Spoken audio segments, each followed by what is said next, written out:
Bueno, Adrián, pues aquí estoy para hablar de El séptimo sello, película de Ingmar Bergman, película con un, digamos, apoyo masivo por parte de todos los críticos y aficionados para ser una de las más significativas y reconocidas del director, 1957.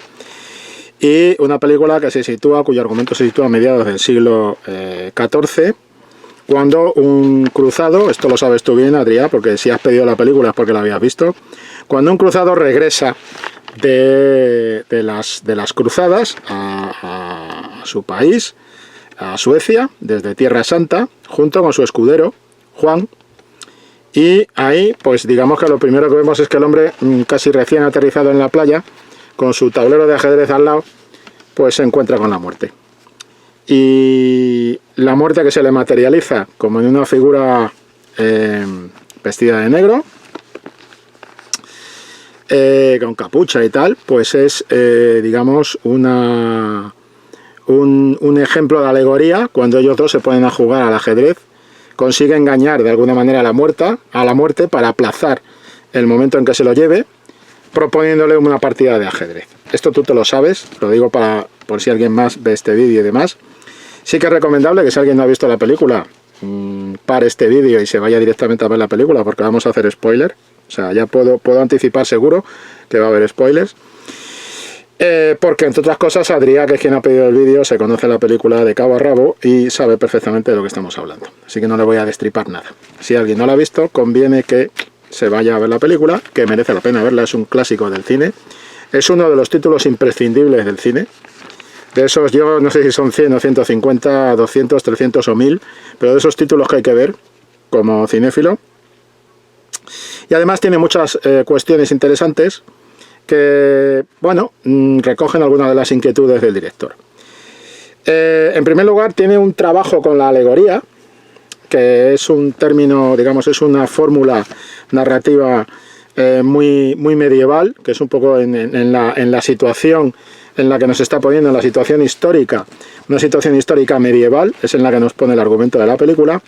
Pero curiosamente la película rápidamente pasa a presentarnos unos personajes que no son medievales en absoluto, sino que son un reflejo de inquietudes del ser humano contemporáneas del siglo XX, de cuando se rodó la película, años 50, y en las cuales pues el hombre moderno, finales de los 50 ya, casi los 60, es importante este matiz, no lo mismo los principios de los 50 que cuando estamos acabando la década. Y que Ingmar Bergman, pues digamos que trabaja un juego de referencia que va más allá de lo pictórico, como puede ser, lo dice el propio diálogo, cuando la muerte le pregunta al cruzado por qué has elegido el ajedrez, y él le contesta algo así como que hay varias pinturas que reflejan a ti, a la muerte jugando al ajedrez. Hace referencia en ese momento Bergman a esa fuente de inspiración desde la pintura que motiva la película.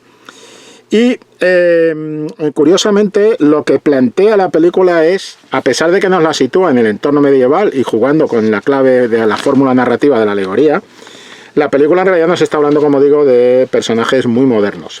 Personajes que representan las dudas, las inquietudes, las encrucijadas de pensamiento y de filosofía frente a la religión que puede tener un creyente moderno, que sería el caso del cruzado protagonista, el cruzado que juega al ajedrez con la muerte y que tiene una serie de dudas, que son dudas que además están profundamente afincadas en esa frase que da título a la película, el séptimo sello, que es concretamente en el libro de la Revelación, el 8.1.4, cuando el Cordero rompió el séptimo sello, es algo que se dice en la película y que está presente en la película y que habla un poco del silencio de Dios. A lo que se enfrenta el personaje del cruzado en esta película es a lo mismo que se enfrenta curiosamente el personaje del protagonista en la película Silencio de Martin Scorsese. Así que viendo esta película pues es inevitable pensar un poco en Silencio, ¿no? En cuanto a la inquietud que manifiesta el protagonista quiere de alguna manera que Dios se le manifieste, que Dios le hable, que haya una manifestación de Dios, que Dios le dé pruebas de que hay algo más allá después de la muerte, ¿no? Y no encuentra esas pruebas. No las encuentra incluso después de haber estado 10 años luchando en las cruzadas. Siguiendo una cruzada, supuestamente defendiendo la idea de Dios en esas cruzadas.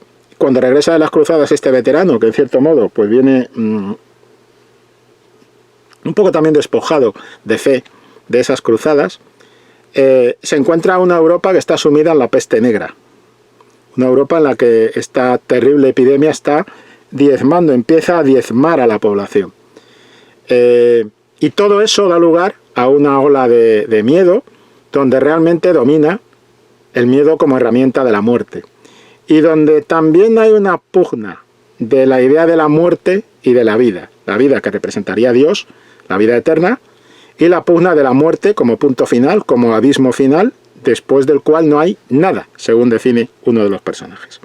Entonces, como vemos, todas estas inquietudes no son medievales, son inquietudes profundamente modernas, del hombre moderno de la época en la que se rodó la película, de un hombre que se enfrenta al finales de los 50 y que en unos pocos años más va a estar sumido plenamente en todos los cambios que se generan en la década de los 60. Y en esto sí que es cierto que Ingmar Bergman está siendo uno de los directores más modernistas, uno de los primeros directores modernistas. Se ha comparado por la escena del confesionario, que es esencial en esta película, se ha comparado con una escena también de rejas, casi de confesión, en alguna que otra película de Bresson, en Pickpocket concretamente. En el final de Pickpocket pues se ha comparado un poco con esta escena que vemos aquí, que es la central del séptimo sello, que ahora veremos cuál es, ahora la señalaremos, pero en cualquier caso digamos que es curioso esta alianza que forja Bergman en esta película con una fórmula que podría ser medieval, inspirada por pinturas medievales, la alegoría y el tema de la muerte jugando al ajedrez, pero como más allá de situarnos en ese momento de la peste negra, en ese momento de regreso de los cruzados, de los veteranos de las cruzadas y tal, a Europa, a pesar de eso, sus personajes son profundamente modernos y las inquietudes que tienen son profundamente modernas. Y son profundamente modernas en 1957, cuando se estrena la película, pero siguen siéndolo hoy. Y eso es lo que hace que esta película sea una película de referencia obligada dentro de cualquier historia del cine. Y además es una película muy interesante desde muchos aspectos, pero sobre todo es una película que se puede ver también como un trabajo, digamos, no de simple entretenimiento o escapismo y tal, pero digamos que tiene suficiente riqueza como para no ser una película tan oscura y tan, en algún momento determinado, de carácter más contemplativo, no, por su metraje, poco más de hora y media, por la forma en la que se mueven los personajes, por la aportación que hace de compensación, de reequilibrio de los diálogos de este hombre torturado por la duda que es el cruzado. Esto está compensado con la figura más terrenal, más a pie de suelo de Juan, de su escudero, las aventuras, las justicias que imparte a su paso Juan, deshaciendo entuertos, y por supuesto que es inevitable el pensar, siendo españoles, el pensar en el Quijote y Sancho Panza, pero en unas figuras de Quijote y Sancho Panza que son muy distintas de las de Cervantes, pero que en su manera de funcionar como el hombre idealista, el cruzado idealista, que está preocupado por qué hay después de la muerte, por un lado, y después el tipo terreno, el tipo que representa de alguna manera una forma de ateísmo, que es Juan, el escudero del cruzado. Estos dos personajes le dan un dinamismo, sobre todo Juan le aporta dinamismo a toda la parte más que podría ser más densa de las reflexiones y de las dudas que expone el personaje del cruzado. Pero es que después, reforzando la clave entretenimiento, encontramos las figuras de los artistas, de los cómicos, los que van en la carreta, esa especie de agrupación de cómicos, que tienen una subtrama que es esta historia de cuernos del leñador, y que digamos que animan, dinamizan e incluso aporta una pincelada de humor a la película, que la vamos a encontrar incluso implicando a la muerte en el encuentro con el jefe, con el con el director de esa compañía teatral formada solo por 3 personas, que es un mujeriego, es un golfo mujeriego. En su encuentro con la muerte final, pues hay esa pincelada donde vemos que la propia muerte está implicada en un diálogo y con una interpretación del personaje del actor que claramente tiene una vis cómica, una vis de parodia cómica de esto, ¿no? Y que, por cierto, ese momento, el momento en que la muerte está segando el árbol donde se ha refugiado el actor mujeriego este para escaparse, después de haber simulado su suicidio con un cuchillo de pega, entonces llega la muerte y le dice: majo, tú te has simulado un suicidio, pero ahora vas a morir de verdad, porque te lo digo yo, que soy la muerte. Y entonces coge una sierra y empieza a segar el árbol como si estuviera segando la vida, ¿no? Y el actor desde arriba del árbol, pues hay un diálogo casi, en cierto modo casi cómico, ¿no? Donde el actor intenta decir: hombre, pero ¿qué estás haciendo? Me estás segando, me vas a matar y tal. Pero si todavía soy, en fin... soy joven, este tipo todavía tengo cosas que hacer, y estas movidas de cómo la muerte le contesta. El diálogo muerte y actor es el último punto de alivio cómico que encontramos en la película, en el 7º sello, después del cual entramos con ese desfile del caballero, la carroza de los cómicos, el leñador, su mujer, en el bosque, y se produce la parte ya más tenebrosa, que es cuando aparece la luna en el cielo, y todos se asustan porque saben que van a tener un encuentro, y lo que tienen es un encuentro efectivamente con la muerte, con la bruja esta, la que van a ejecutar y tal. Y a partir de ahí ya todo es drama hasta el final. Es curioso, ¿no? Es como la parte de los cómicos produce un alivio y también tiene un sentido porque representan algo dentro de la historia, ¿no? El trabajo de la fotografía, por ejemplo, es muy interesante porque está intentando aplanar un poco la imagen, y aplanando la imagen está consiguiendo, curiosamente cuando decimos de aplanar la imagen no es peyorativo, es decir, está aplanando la imagen para conseguir esa especie de figura de arte medieval, de la misma manera que, por ejemplo, vemos a Juan, al escudero Juan, pintándose a sí mismo en una tabla y mostrando después el resultado y diciendo: yo soy Juan, este es Juan, y definiéndose a sí mismo, que es como si se mirara al espejo y como si él se creara a sí mismo, con lo cual refuerza su ateísmo, en cierto modo. A mí no me creo nadie, yo no me creo Dios, no me creo una entidad, me creo yo, me explico yo y me defino yo a mí mismo. Es como si se estuviera mirando al espejo, pero lo hace una figura como de retablo. Con el pintor este que encuentran en esta iglesia, que está pintando a la muerte y que está explicando una serie de cosas también. Es decir, el arte está muy presente como juego también medievalista dentro de un relato que es profundamente modernista, ¿no? Y se decía eso, que perdón, que Bergman era el primer director modernista junto con Bresson. Bueno, estas son opiniones de críticos, analistas, puedes suscribirlas o no, Adrià, pero en cualquier caso, esa idea, ese tema, esa propuesta te la vas a encontrar en libros de análisis de la película y de Bergman y demás. Y en general, por ejemplo, es curioso el papel que van a representar los actores dentro de la película, un papel que de alguna manera nos orienta hacia una explicación del juego con la muerte como una especie de metáfora de la conciencia del fin de la vida, y de esa especie de miedo, de dudas respecto a qué hay después de la muerte, ¿no? El tema sería, como hemos dicho, el silencio de Dios, con lo cual tendría un tema común con la película Silencio de Martin Scorsese. Y lo que estaría haciendo es mostrarnos distintas actitudes frente a ese silencio de Dios.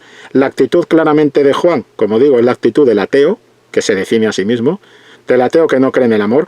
Y aquí hay una frase que a mí me encanta, para mí es la mejor frase de la película, independientemente de, no tienes por qué compartir o no el ateísmo del personaje, pero hace una definición muy interesante. El escudero Juan es un tipo pragmático, es un tipo, como digo, con los pies muy bien puestos en el suelo, es un tipo sin idealismo de ningún tipo. Es un individuo que no se hace ilusiones con nada, que ha vivido mucho, que ha visto mucho y que actúa en consecuencia, teniendo pues un cinismo y una falta, digamos, de capacidad para ilusionarse o para caer en las trampas, pues eso, de la poesía, del amor, de la pintura, del arte, de la política, de la historia y por supuesto de la religión. Y hay un momento en el que habla con el leñador al que su mujer ha abandonado para irse con este actorzuelo de la compañía, Y digo actorzuelo porque el propio Bergman trabaja esa premisa para ese personaje, mientras que reivindica y de alguna manera les da un nivel más moral a los otros dos cómicos, que es el matrimonio, que tienen un niño, y que de alguna manera esto sí los protege como cómicos, mientras que del otro pues le pone un poquito a caer de un burro, ¿no? El propio director dentro del relato. Y lo que dice Juan, por ejemplo, hablando del amor, hablando con el que está llorando, el leñador, porque le ha dejado su mujer por el actor y tal, le dice una frase que para mí está entre lo más significativo y divertido de la película. No digo que sea el epicentro de la película, no es este, ni mucho menos, pero sí que define muy bien ese escepticismo, ese cinismo incluso del personaje de Juan, que es un personaje con el que empatiza la mayor parte del público. Es muy difícil empatizar con el personaje del caballero, porque el caballero está lamentándose continuamente. El caballero es una figura que se lamenta, que continuamente duda, que continuamente, hasta el final, hasta concretamente el encuentro con la bruja, cuando van a ejecutar a la bruja, realmente el escudero, el caballero cambia un poco de rumbo cuando se encuentra con los actores, con el matrimonio de actores, y a partir de ahí empieza a disfrutar de la vida y descubre qué es lo realmente importante de la vida, que son las pequeñas cosas, disfrutar, advertir, gozar de las pequeñas cosas. En este caso en la película serían las fresas y la leche recién ordeñada, y los amigos. Incluso ahí el propio director le da todo un plano a la actriz que materializa esa especie de inocencia y de importancia de las pequeñas cosas, de la naturalidad de las pequeñas cosas, como eso es el verdadero sentido de la vida, o se plantea como el verdadero sentido de la vida. Y ahí es cuando el caballero empieza a cambiar un poco de rumbo y empieza a ser más digno para el espectador, hasta el punto de que después ayudará, protegerá, intentará librar del dolor de su suplicio a esta joven bruja a la que quieren ejecutar. Pero digamos que el binomio formado por el escudero y el caballero, durante la mayor parte de la película el público casi va a empatizar más con Juan el escudero, por su manera de proceder. Y tiene una frase muy interesante que dice: te voy a decir una cosa, pobre tonto, hablando del amor. Eso del amor no es más que una palabra bonita que a cambio de una sombra de felicidad te proporciona toda suerte de mentiras y falsedades y engaños, amén de muy graves disgustos.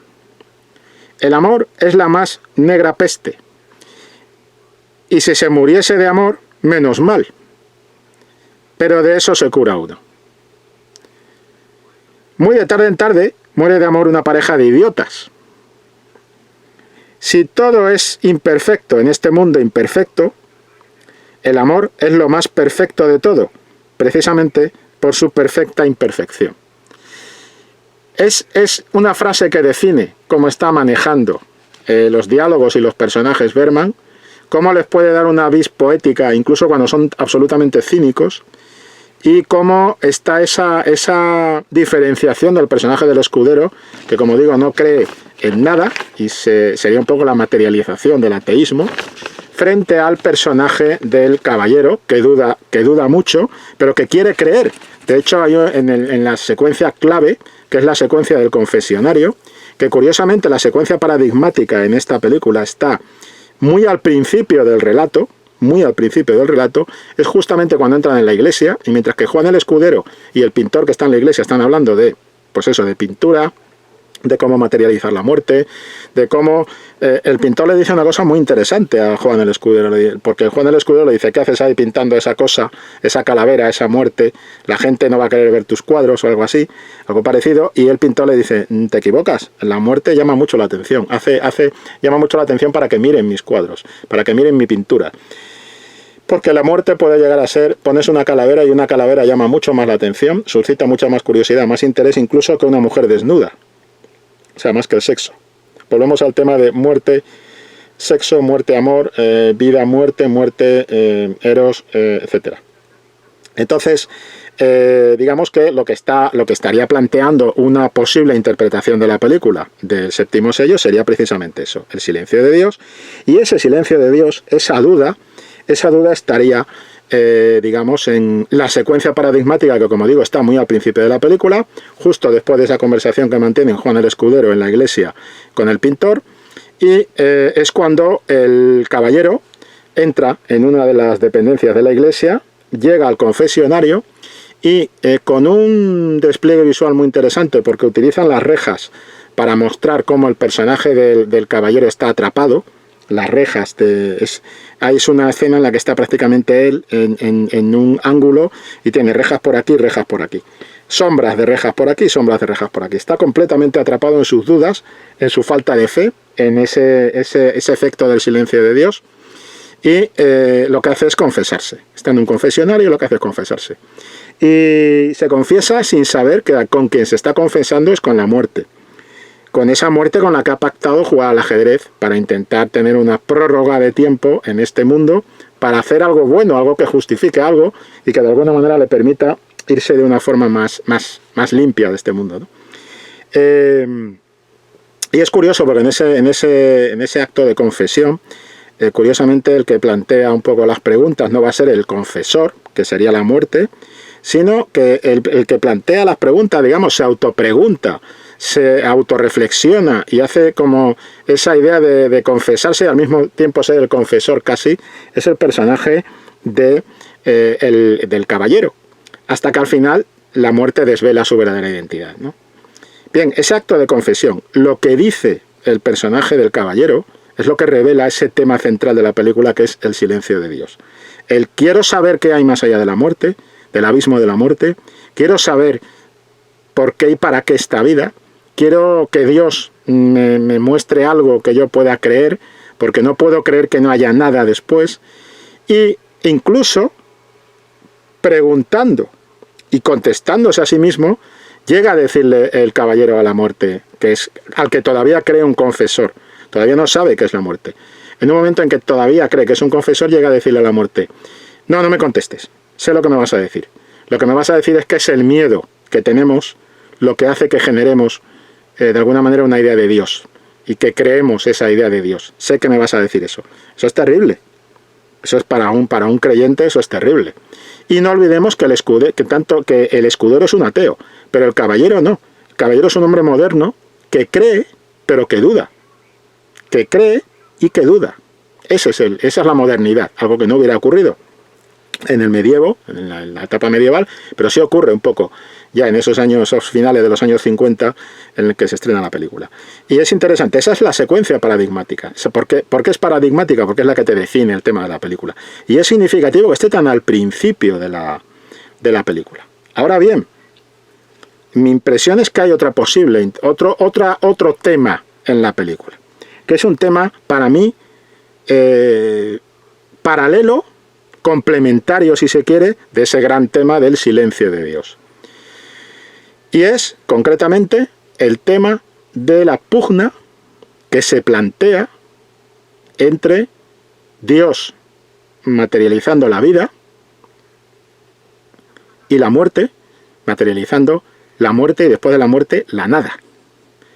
No olvidemos, estamos en una etapa en la película de peste negra. El miedo está desatando lo peor de la especie humana. El miedo está desatando también, ceñido, digamos, a una falta de cultura. Ahora que estamos viendo estos tiempos de coronavirus, que si la cultura, la cultura es esencial, señores.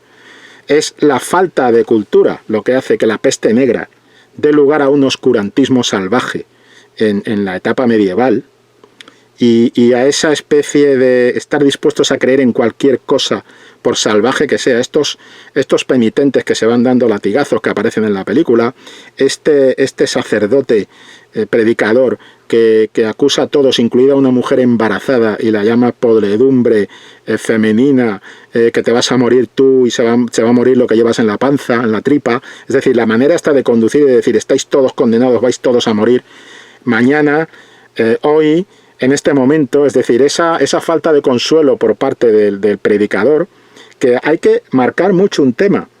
Es muy interesante la cantidad de planos que le proporciona, con los que cubre el director esa figura de Cristo.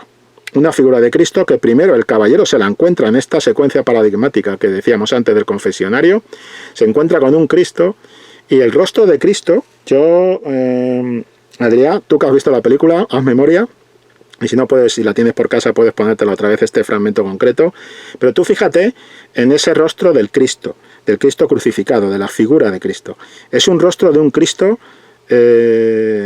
con un rostro, una expresión de perplejidad, de no entender nada de lo que está pasando, de un Cristo que parece no tener respuestas, un Cristo que parece tener tanto miedo como la propia gente oscurantista que está allí entregándose a las sombras, temiendo a la muerte, un Cristo que no parece ser una solución para las dudas del caballero, que al contrario parece exacerbarlas, y es un Cristo que en uno de los planos muy interesantes, cuando aparece, a ver, te pongo en situación, recordarás que están haciendo una representación, están cantando el matrimonio de actores, está cantando los padres del niño, están haciendo un número musical, están cantando una canción pues de entretenimiento y tal, y de repente se quedan bloqueados porque empiezan a oírse los tambores y los cánticos, los gritos de los penitentes, que viene una procesión de la que además se ha hablado antes, porque el primero que habla de esas procesiones de penitentes que se van fustigando y arrancándose la piel y torturándose en el camino es el pintor, que se lo dice a Juan. Y además lo que el pintor le viene a decir a Juan es: lo mejor que se puede hacer cuando te encuentras con una procesión de este tipo es desaparecer, es largarte, porque es terrible verlo. Esta procesión de la que ha hablado el pintor, que ha anticipado el pintor, después va a tener un papel central cuando aparece realmente físicamente materializándose. Y entonces los actores dejan de cantar, es decir, la vida calla y se impone la muerte. Porque lo que trae esta gente es la tortura, el dolor, la muerte, la acusación, la condena, el señalar a todos como pecadores. Y hay un plano concreto en el que está el predicador en un primer término, metiéndose con todo el mundo, una clave oscurantista tremenda, que no consuela, una clave oscurantista que solo habla de la muerte, no habla de la vida después de la muerte. No está predicando una palabra como predicaría Cristo, no, está hablando de la muerte, por la muerte, el abismo de la muerte, y todo parece acabar en la muerte. Está hablando desde el miedo, no desde la esperanza. Y ahora hablaremos de un papel de un personaje que es un poco el reservorio de esperanza, la reserva de esperanza dentro del relato. Pero este sacerdote no lo es, este sacerdote no traza esperanza. Este sacerdote no proporciona esperanza y ayuda a los feligreses, no. Les proporciona miedo, condena y acusación. Les maltrata incluso, les pone peor de lo que están, no les ayuda. Y a pesar de todo va cargando con esa cruz y aparece, y es curioso porque en primer término tenemos a este sacerdote. Detrás del sacerdote tenemos la figura de la cruz, con este Cristo perplejo que parece estar mirándole y no dar crédito a lo que está escuchando. Es tremenda el rostro de este Cristo. Es muy interesante porque está como con la cara como desarticulada, no creyéndose lo que está diciendo este tipo en su nombre, o en el nombre de Dios, no creyéndose lo que está haciendo este tipo en el nombre de Dios, lo cual es muy interesante. Berman, en principio, se define un poco como creyente, pero no duda en poner en cuestión ciertas actitudes en ciertos momentos de la Iglesia. Y detrás de la cruz encontraremos a los dos cómicos que están callados, al margen del peligro que pueda suponer todo lo que está diciendo este tío. Este tío está diciendo: vais a morir todos, menos los que están detrás de la cruz. O sea que la cruz le sirve como una especie de defensa. La cruz de ese Cristo perplejo, con el rostro desencajado, le sirve como una especie de defensa, y efectivamente de toda la película sobrevivirán ellos dos. Solo ellos dos sobreviven. De todos los personajes que van apareciendo en la película con cierto protagonismo, son los únicos que van a sobrevivir. La pareja de cómicos y su hijo, que en algún caso, alguna interpretación ha dicho que de alguna manera materializa una figura, un grupo que sería como una sagrada familia. Lo cierto es que este cómico tiene la capacidad de ver visiones. Este cómico es un idealista, y de repente, en un momento que está en el campo por la mañana, recién levantado de dormir, hablando con el caballo, habla con los animales. Es decir, ahí tiene un pozo de humanidad tremenda, estos dos personajes, este matrimonio transmite una felicidad, transmite una luz dentro de todo el tenebrismo que hay en toda la película. Ellos transmiten siempre una luz, la luz de la sencillez, la luz de la inocencia, Y este personaje incluso hay un momento en que ve una figura, tiene visiones y ve una figura de la Virgen María con el niño Jesús, y es la Virgen en un mundo, en una situación perfectamente cotidiana, que es una madre sujetando por los brazos a su hijo para que su hijo dé los primeros pasos, su hijo que es Cristo y ella que sería la Virgen. Esta visión que tiene este personaje, que después tendrá también al final la visión contraria a la de la Virgen, que es la visión de la muerte arrastrando a todas sus víctimas, en esa especie de danza macabra que también está inspirada por pinturas medievales y demás, pues, y ve cómo van todos por la esta, todos no, ya veremos que hay un personaje que no va, al que no arrastra la muerte en esa danza macabra. Pues esta figura se ha dicho que podrían ser la Sagrada Familia, ¿vale? O sea, la Virgen María, San José y el niño. Sean o no esto, y serían, digamos que como Sagrada Familia, dentro de esa interpretación también hay otra interpretación que dice que son los guardianes del arte, los guardianes de la cultura, y que la capacidad de este cómico para tener esas visiones es la capacidad que tiene un artista para ver más allá de lo que vemos la mayoría. Que me vale, es decir, me parece útil, es decir, es una interpretación útil. Es decir, el artista ve cosas que el común de los mortales pues no llegamos a ver. Y no solo sabe verlas, sino que sabe materializarlas en una obra de arte. Esta es una interpretación, y por eso estarían al otro lado de la cruz, protegidos, porque son los guardianes del arte, los guardianes de la cultura, estos cómicos que van por los caminos y demás, con esa capacidad para ver lo que otros no ven que tiene el marido. Bien, me vale. Lo que sí que tengo claro, más allá de estas interpretaciones, más allá de si son la Sagrada Familia o no, lo que sí que tengo claro es que testimonian eso, la vida, lo que importa en la vida, el verdadero sentido de la vida, la familia, la importancia de la familia, la importancia de la honestidad, la importancia de la inocencia, la importancia de ser capaz de hablar igual con un tipo que al pobre hombre al cómico, le agreden en la taberna.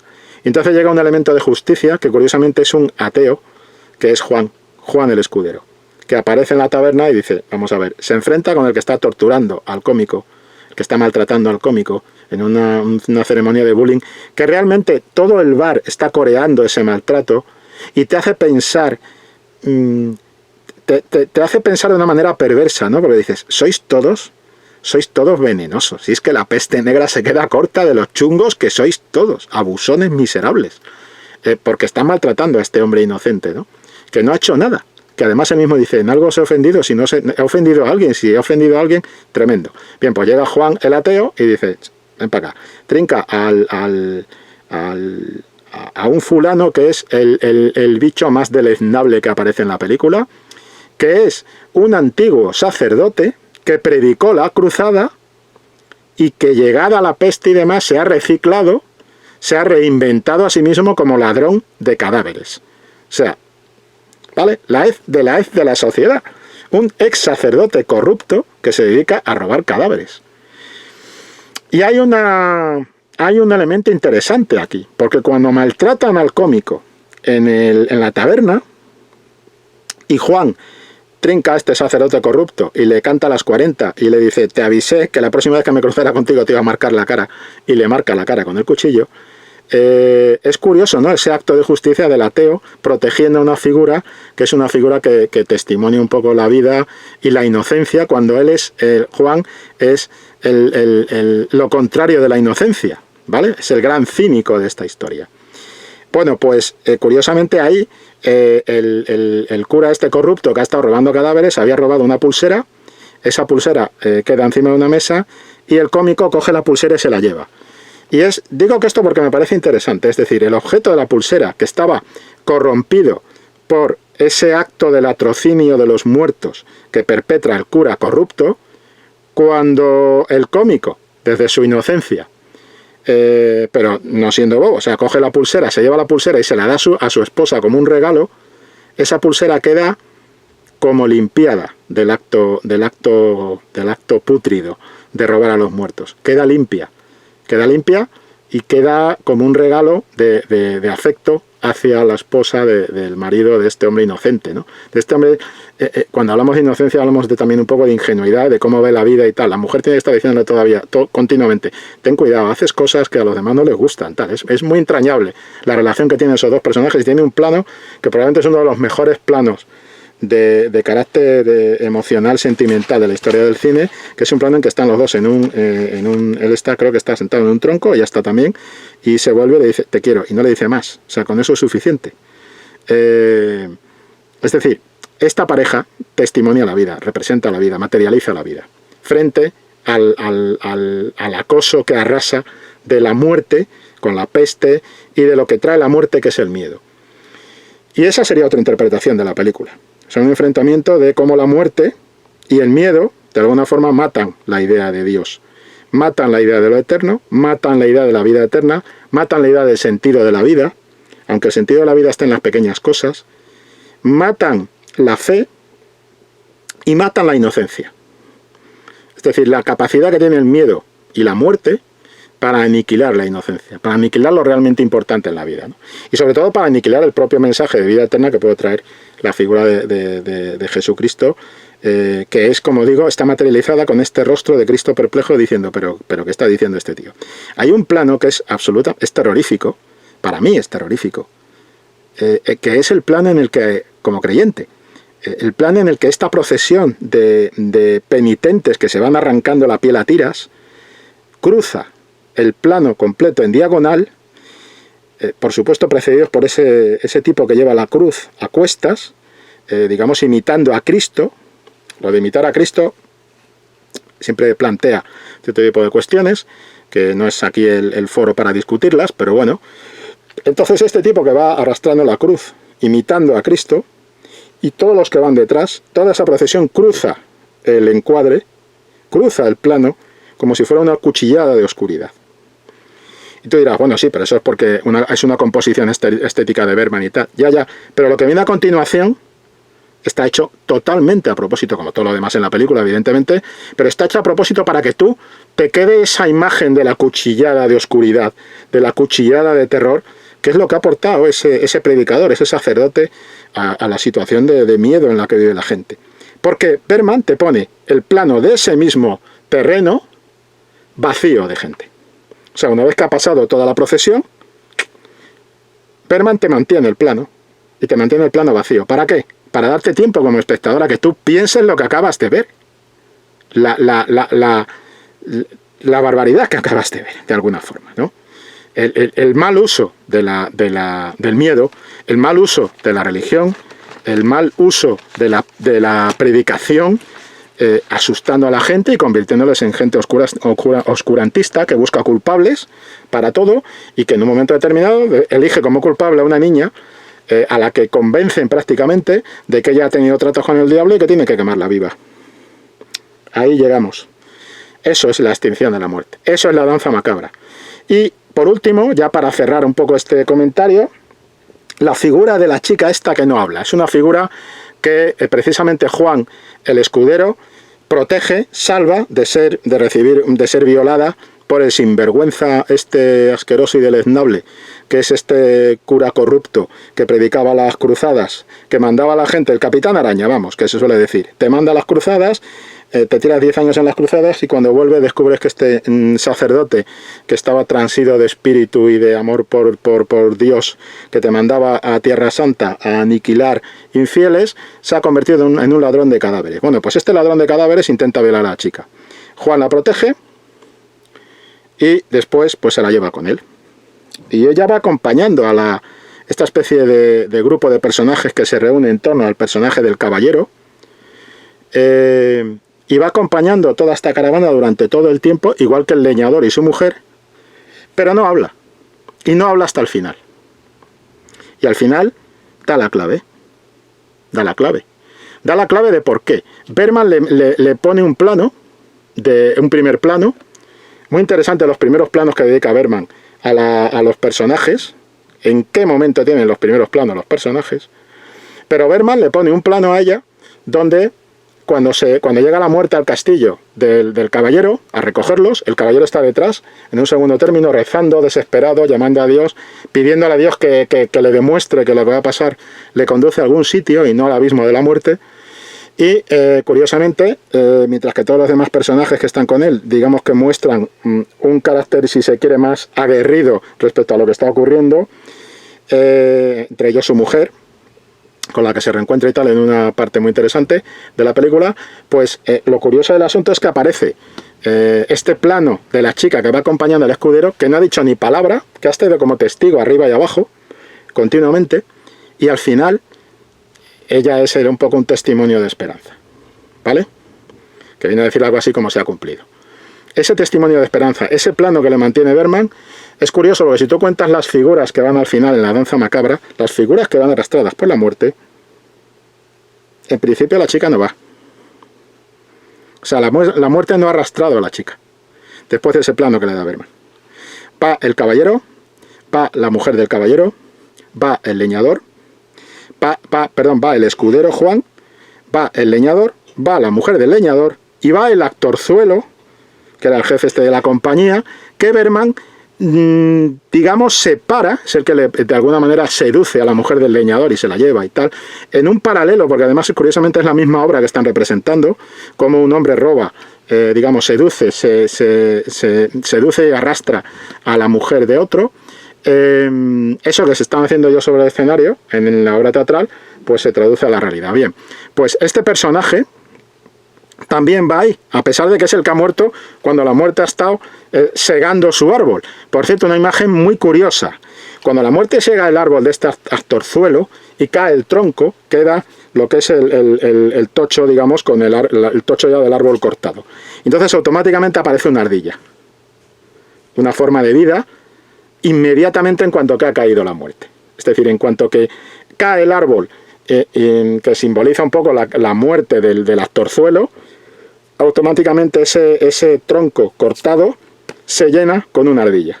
Significativo. Bien, pues todas estas figuras van, pero la chica esta no está. Falta una figura. ¿Qué figura falta? Falta la de la chica. ¿Por qué? Pues porque probablemente simboliza la esperanza, o simboliza la fe, o simboliza el no necesitar lo que necesita el caballero, que es lo que tiene la chica, es una fe ciega. Y esa fe es la que le lleva un poco a escapar de esa danza macabra que termina la película, con la que termina la película y demás. En fin, no sé si he repasado lo principal, pero evidentemente el séptimo sello, como las grandes películas, como toda grande película, tiene distintas interpretaciones. Creo que he tocado, Adrián, los puntos así más o menos centrales, o por lo menos más llamativos, con distintas interpretaciones de distintos analistas de por dónde van los tiros con esta película. Y yo espero que con esto pues que tengas un poco de quizá más información, que puedes compartir o no conmigo, puedes coincidir conmigo o no en opiniones, pero bueno, que tengas una idea de la película y que fuera esto un poco lo que buscabas cuando pediste la videocrítica a la carta, ¿vale? Gracias por pedirla. A los demás, si os ha gustado, darle a like, os podéis suscribir al canal de la revista y seguiremos haciendo videocríticas a la carta de clásicos del cine, ¿de acuerdo? Bueno, Adrián, muchas gracias y nos vemos en otra. Hasta luego.